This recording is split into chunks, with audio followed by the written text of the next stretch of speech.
Do this in my memory. Amen. Thank you. I don't know why that didn't make it into the new song books, but that's a great, great song. If you have your Bible with you this morning, I invite you to join me once again in the book of Exodus. This week we're going to be in Exodus chapter 12. Last week we were in Exodus chapter 24. This week we're going back to Exodus chapter 12. For the last several weeks here on Sunday morning, we have been seeking to establish a context for our study of the Lord's Supper. So far, we have not yet ventured into the New Testament here in this particular study, but that's okay, because we are taking our time in order to establish the appropriate background for the Lord's Supper, so that once we get to the New Testament, beginning next week, we will hopefully have as much background and as much context as possible to help us absorb the deep and significant meaning of the Lord's Supper.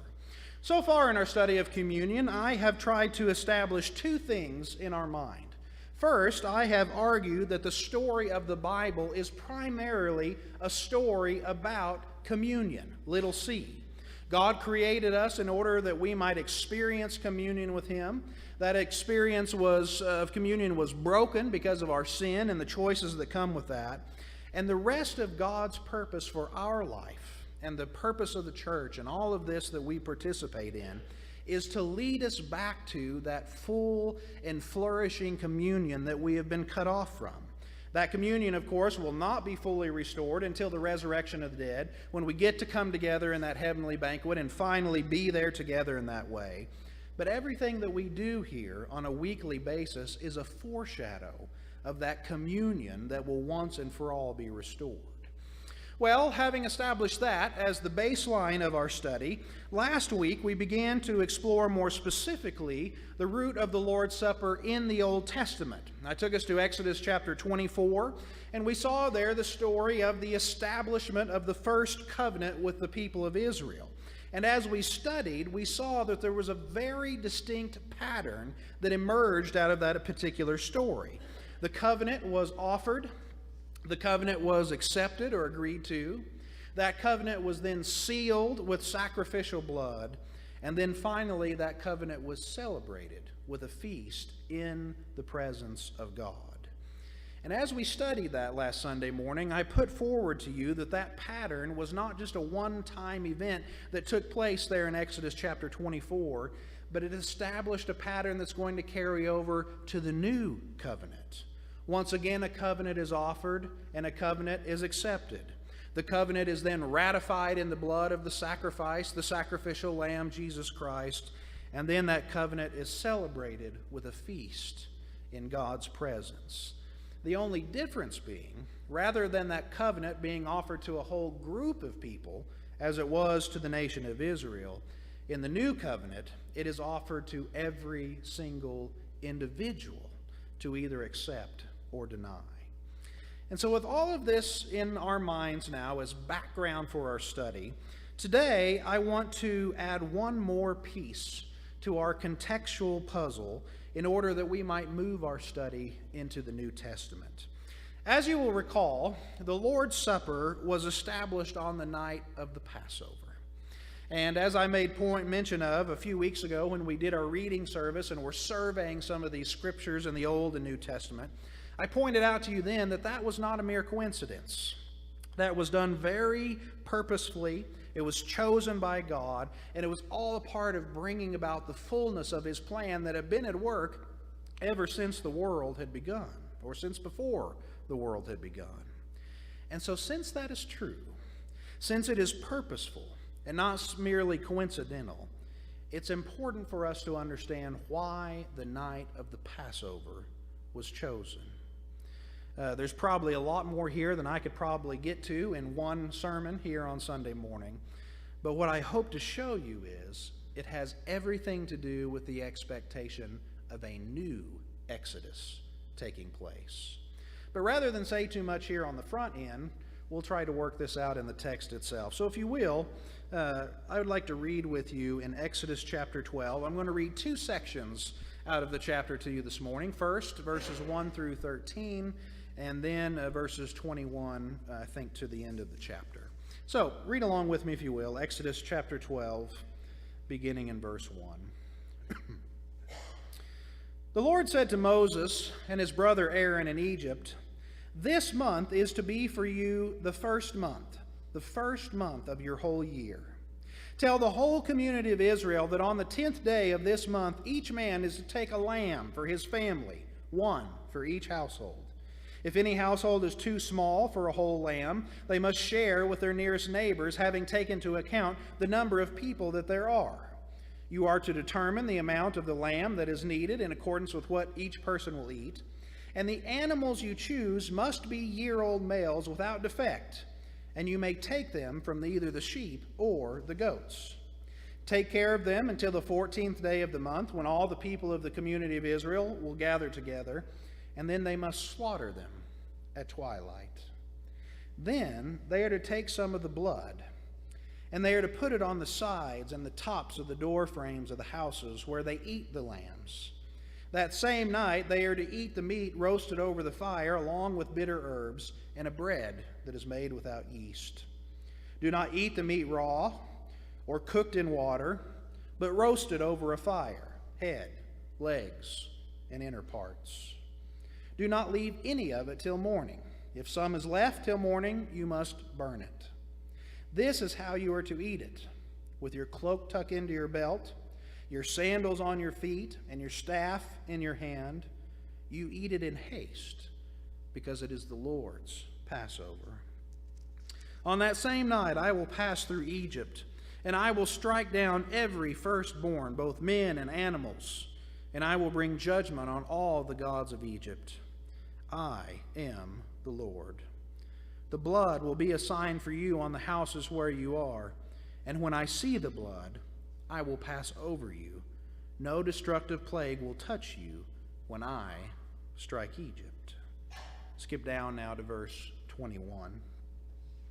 Then Moses summoned all the elders of Israel and said to them, "Go at once and select the animals for your families and slaughter the Passover lamb. Take a bunch of hyssop, dip it into the blood of the basin, and put some of the blood on the top of both sides of the doorframe. Not one of you shall go out of the door of his house until morning. And when the Lord goes through the land to strike down the Egyptians, he will see the blood on the tops and the sides of the doorframes, and he will pass over that doorway, and he will not permit the destroyer to enter your houses or to strike you down. Obey these instructions as a lasting ordinance for you and your descendants. When you enter the land that the Lord will give you as he promised, observe this ceremony. And when your children ask you, 'What does this ceremony mean to you?' then you tell them, 'It is the Passover sacrifice to the Lord, who passed over the houses of the Israelites in Egypt and spared the homes when he struck down the Egyptians.' And the people bowed down, and they worshipped at these instructions. And the Israelites did just what the Lord had commanded Moses and his brother Aaron. At midnight, the Lord struck down all the firstborn in Egypt, from the firstborn of Pharaoh, who sat on the throne, to the firstborn of the prisoner, who was in the dungeon, to the firstborn of all the livestock as well. Pharaoh and all his officials and all the Egyptians got up during the night, and there was loud wailing in Egypt, for there was not a house without someone dead." One of the things that I have long admired from afar about Christian traditions other than our own is how they will use the Christian faith and the Christian story to mark out certain times of the year. Now, that is not to say, of course, that I am dissatisfied with my own faith tradition or that I would like to be any other place than where I am. That's not the case. But it is to say that even though I don't agree with everything that they do, there are some aspects about other Christian traditions that are appealing to me, that I see have some value. For example, even though I have no desire to be a Pentecostal, I'm not a very, charismatic sort of guy, I do admit that I admire their great passion for worship and their desire to experience God. I remember in the church that I grew up in, it was a fairly good-sized congregation. We had about 350 people that would go to our congregation. And we actually shared a long parking lot with a little Pentecostal church who sat on the other end of our lot. And their church was not nearly as big as ours. There was probably only, 45, maybe 50 people that would attend church there. But one thing that you could always count on is that we were going to be done before they were done. It would not be at all unusual for us to go out into the parking lot on a Sunday morning and getting ready to go to lunch and doing those very sort of things, and they would still be going strong in that little church. They'd be singing, they'd be praising God. You'd hear the preacher going. Sometimes he's a very loud, boisterous sort of man, and they were amening along with him.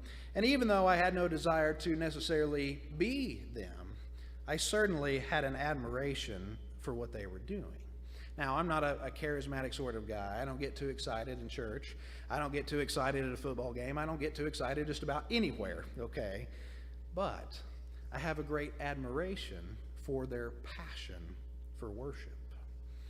Another Christian tradition that I admire from afar is actually on the completely different spectrum from the Pentecostals, and that is the Anglican tradition, or what we might call the Church of England. And that admiration was really stoked in me whenever we went over to England a couple of years ago and got to see some of those beautiful old churches that were hundreds and hundreds of years old. Those guys knew how to build a church. And just these very beautiful churches. And I remember on the Sunday morning that we actually had a chance to go and worship. We went to a little church in downtown Oxford, just this beautiful old church. I wish I could remember the name off the top of my head. But I have to tell you that the worship experience there was a little bit disappointing. Because here you had this beautiful old church, and as we walked in, it sort of looked like a modern evangelical church. They had taken out all the beautiful pews. They had those kind of seats that would connect together, kind of uncomfortable to sit in and that sort of thing. Rather than having the pulpit and the main part of the service up here at the front, they had turned everything sideways so that the preacher and the band and all that kind of stuff was over here, and you kind of sat looking this way. And I have no doubt that the ambiance of those beautiful buildings had long worn out for them who had been worshiping in those locations for hundreds and hundreds of years.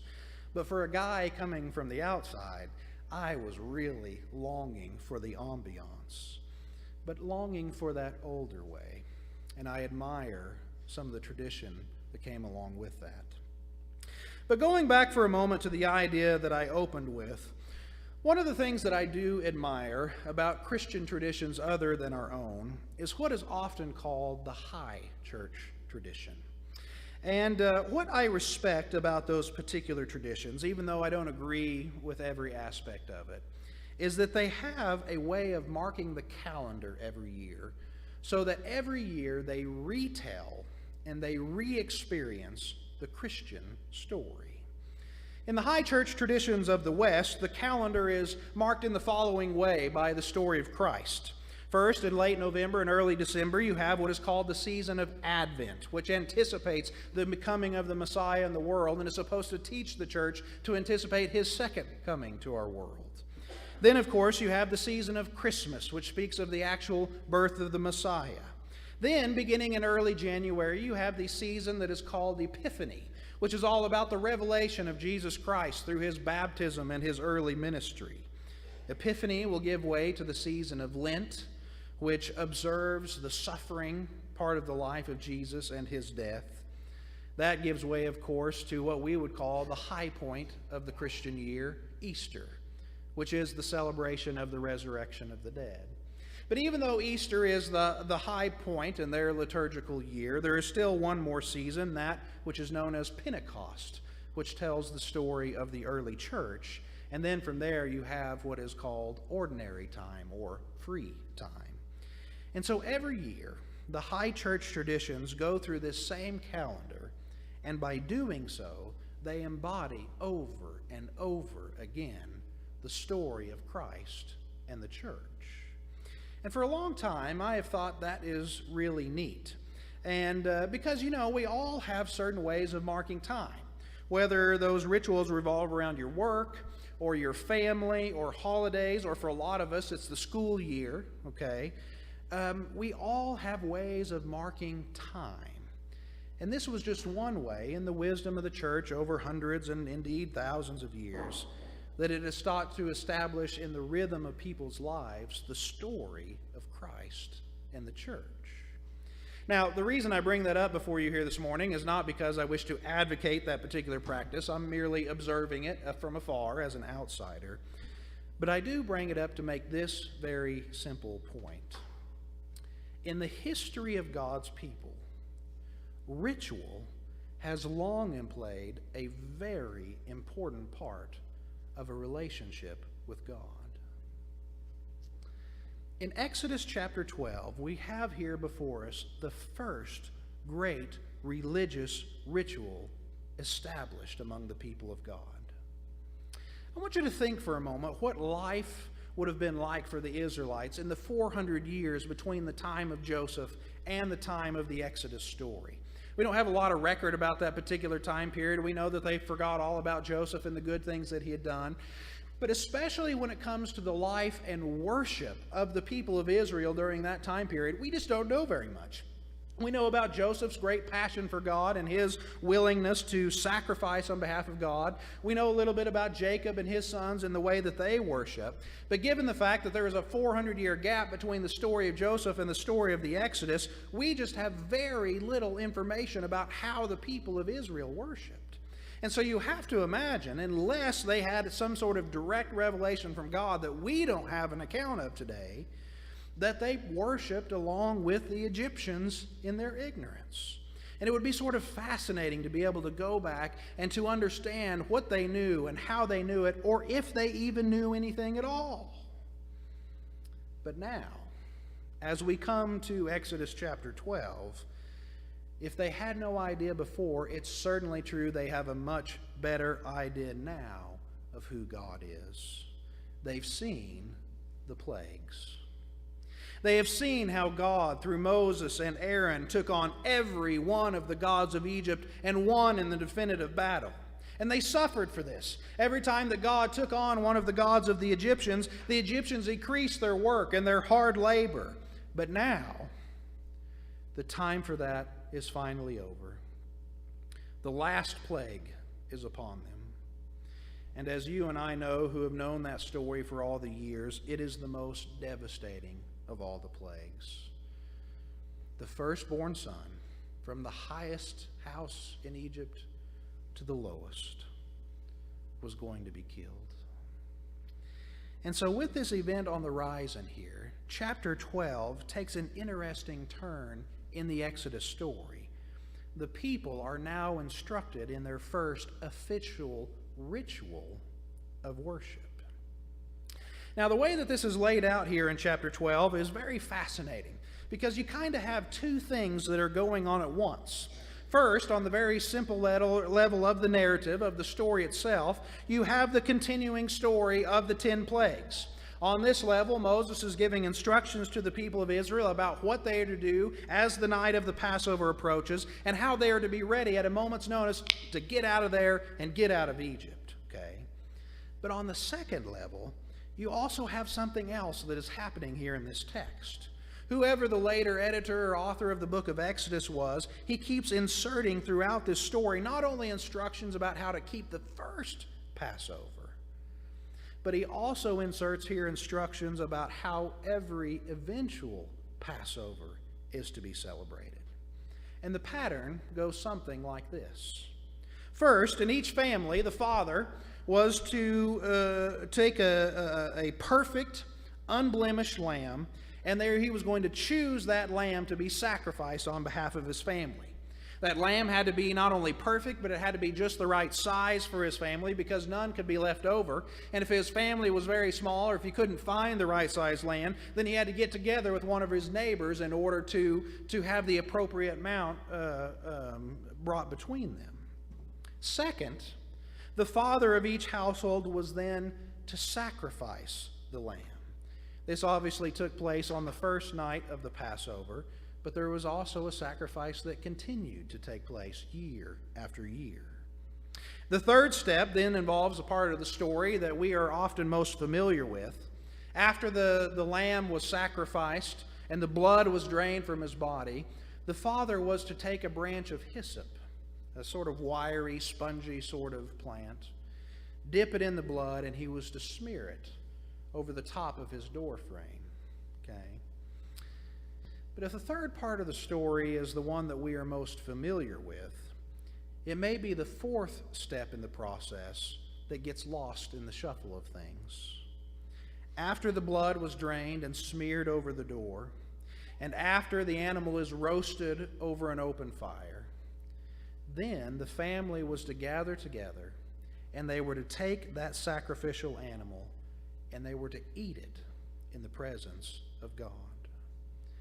That may be one of the more important steps for understanding why Jesus says what he says in John chapter 6 and later on in Luke chapter 22, unless you eat my flesh and drink my blood, you have no life in you.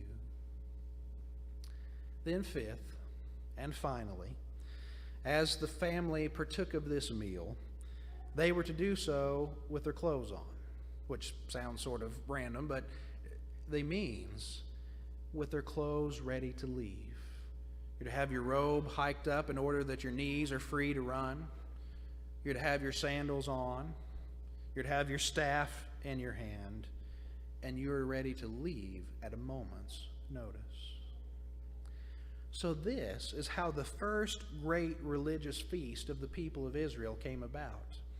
And as many of you know, after they had partaken of the meal, God sent his Spirit through Egypt that night, and every house that did not have the blood on the door experienced the death of their firstborn son, including the Pharaoh himself.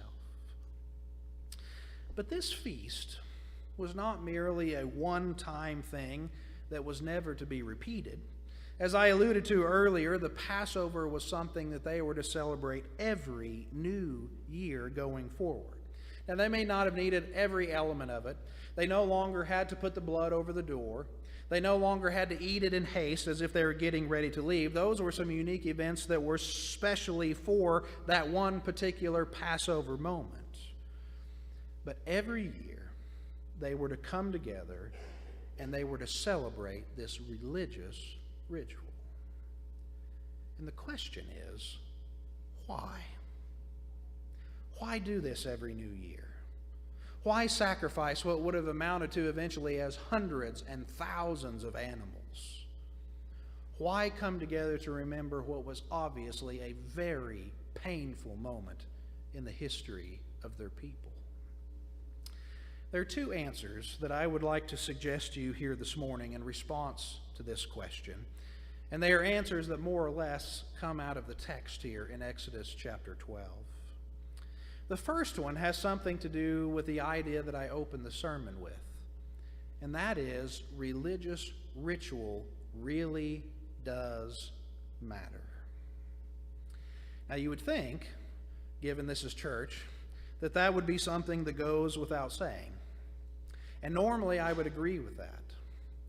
But because of kind of today's cultural climate, I actually think it really does have to be said again and has to be emphasized, because the prevailing mood of the day today is we don't actually need religious ritual.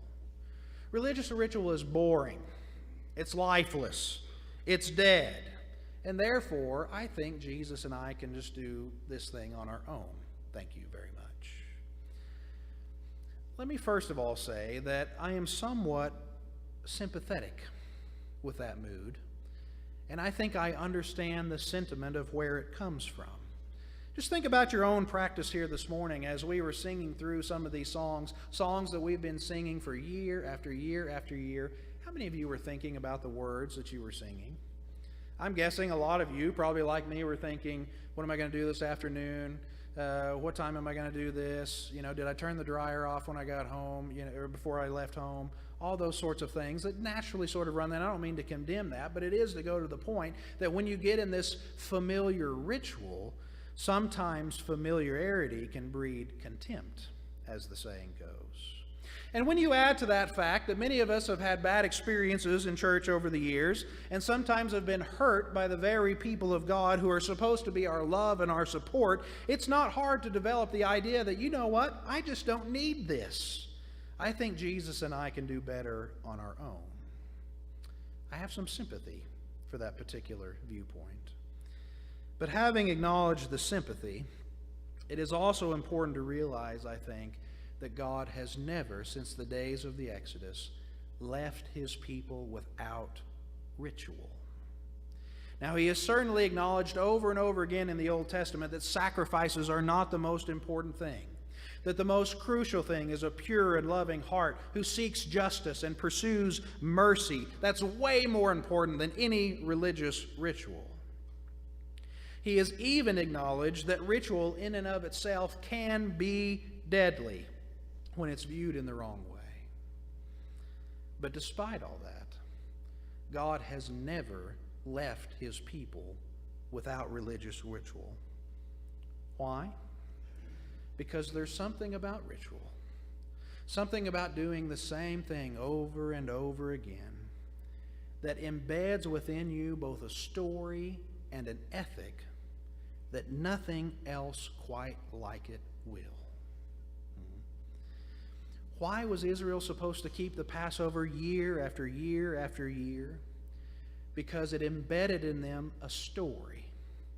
And that story was this, that God is a saving God. It reminded them year after year that they were once slaves in Egypt, serving under the despotism of Pharaoh, and that God in spectacular forward freed them from their slavery. And as they labored on for century after century under the rule of Babylon and Persia and Greece and Rome, it was a reminder to them that God had not abandoned them, that sometime again in the future he would provide for them another Exodus moment. And so by keeping the Passover every year, this story and the ethic of their life that derived from it was embedded into their experience. Now that doesn't just come naturally. You have to pursue it. You have to do it purposefully. But it's there and it works. That's one reason ritual is important. A second reason is stated a little more explicitly at the end of the chapter. Look at verse 25 if you still have your Bible open.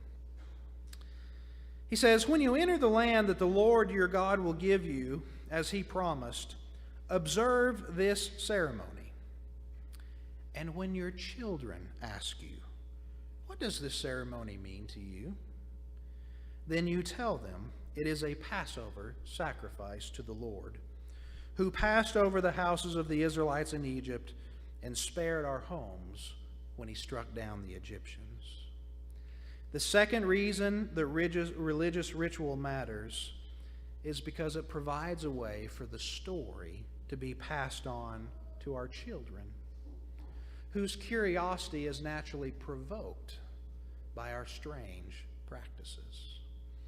Several weeks ago, I had one of my first experiences with Andrew in this regard. We were driving home from school, and Andrew said to me, "Dad, am I going to take communion tomorrow?" And at first I was sort of kind of blown back by the question, but I thought, why would this have even raised in his mind? But after probing him for a few minutes, I began to realize what the case was. For those of you who don't know me, Andrew and Luke go to a Catholic school in Lubbock, and I realized that in second grade, that's whenever they come to the point where they're actually going to take their first communion. And so he was asking me, "Dad, am I going to take my first communion tomorrow?" So I said, "No, son, you will not be taking your first communion," and did my best to try to explain to him why and what the differences were. But the conversation went on. It actually turned into a very productive one because he said, "Well, when will I get to take communion?" And I said, "Well, son, whenever you're baptized." And he said, "Well, when will that happen?" I said, "Well, that's, kind of largely up to you." "Have you been baptized, Dad?" he said. And I said, "Yeah, son, I've been baptized." He said, "How old were you?" And I said, "I was 9. And I saw his little eyes perk up because he just turned 8, and he's in second grade now. He knows what comes after 8. It's 9. And so he said, Dad, can I get baptized next year? And then I sort of had this dilemma. Because as I've shared with you all, I was baptized when I was 9, and in some ways I sort of regretted that because I was so young, I didn't feel like I knew what I was doing, and then sometime later I didn't really regret it so much, and I thought, how do I advise my son who is now beginning to ask these questions? And I said, well, son, we'll begin to talk about it over the next year or so, and we'll decide what we're going to do. But then he asked the inevitable question, Dad, why do we take communion?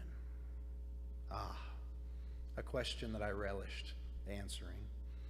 His curiosity was piqued by our practice. That's what the writer of Exodus is instructing the people of Israel to do. As your children grow up, and they get to that point of their life where the little light bulbs begin to go off, and they're aware of things that are happening, and they say, Mom, Dad, Grandma, Grandpa, why do we do this? The author tells them, you tell them, we were once slaves in Egypt, but God passed over the homes of the Israelites when he struck down the Egyptians. The ritual, when expounded upon, embeds the story in our young. And so you see, as much as ritual can be frowned upon these days, and sometimes with good reason, it is still a very important part of our life of faith. So why does all this matter in a study of the Lord's Supper? Well, again, I'll come back to the point that I made at the beginning. On what night did Jesus institute the Lord's Supper? It was on the night of the Passover. And the significance of that we will begin to explore as we move our study to the New Testament next Sunday morning. And I hope that you will be here. It is often our tradition at the end of the lesson to offer an invitation, and I would like to honor that tradition here this morning. If you are here and have never explored what it means to have a relationship with God, a relationship that we celebrate every week when we partake of the Lord's Supper together, and you'd like to know what it means to have that relationship and how to establish it, I would love to talk to you this morning. It begins with an act of repentance, followed by an act of baptism where we identify with our Lord and Savior in his death and resurrection, which starts a whole new life for us. And if you're interested in that this morning, we certainly would love to talk to you about it. But if there's any other need in our church family here this morning that needs to be addressed, whether it's a personal need, a prayer need that needs to be addressed, a financial need that we need to help you look after as your church family, we want you to know that's what we're here for, and we are open to your requests. So come at the end of this song if you need to do so. Thank you. There's not a friend like the lowly Jesus. No, not one.